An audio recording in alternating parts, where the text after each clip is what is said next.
After I become successful in life, I sue my wife, Hazel Cooper, also known as the woman who had supported me through thick and thin.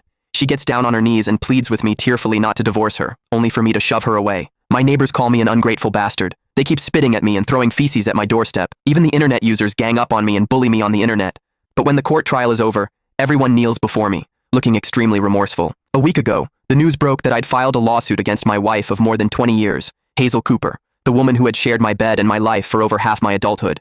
From that moment on, I became the neighborhood's favorite villain. Everyone called me the heartless man who had climbed his way to success and abandoned his wife and child without remorse. In their eyes, Hazel was flawless. She'd married me when I was poor and struggling. She never complained, even when life was hard. She cared for my sickly mother until her final days. She raised our son almost entirely on her own and turned him into a top student, the kind every family boasted about.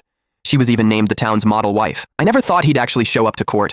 I've never seen anyone sue their own wife before. Hazel really had terrible judgment when she was young. She built everything with him from nothing, and this is how he repays her.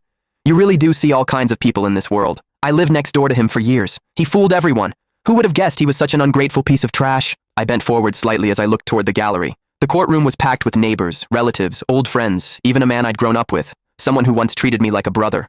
Every one of them pointed at me, cursed me, and spat words sharp enough to draw blood. They looked at me as if they wanted me dead.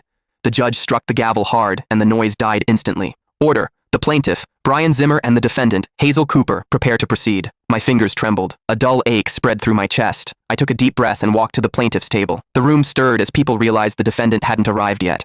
Hazel isn't even here yet. He did this on purpose. He picked today because it's the same day as their son's registration at an elite college.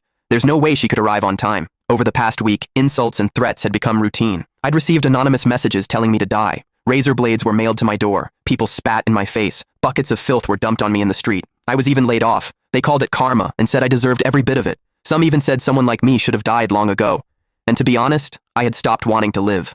I reached into my pocket and brushed my fingers against the old photo of my mother. I wanted to reunite with her. They're here! Hazel and her son just arrived. The courtroom doors opened. A woman in a faded white dress walked in, holding the hand of a tall, thin teenager. I'm sorry for being late, Your Honor. My son had college registration today. Hazel wiped the sweat from her forehead, her movements awkward and restrained. She then said to the young man next to her, I told you I could come alone. The young man, Alex Cooper, let out a cold scoff and glared at me. If I didn't come, who knows how he'd try to twist things against you? The moment those words rang out, the courtroom erupted again. At least the kid didn't turn out like that ungrateful thing. Alex got even angrier after hearing that. Don't worry, I'll never become someone like him.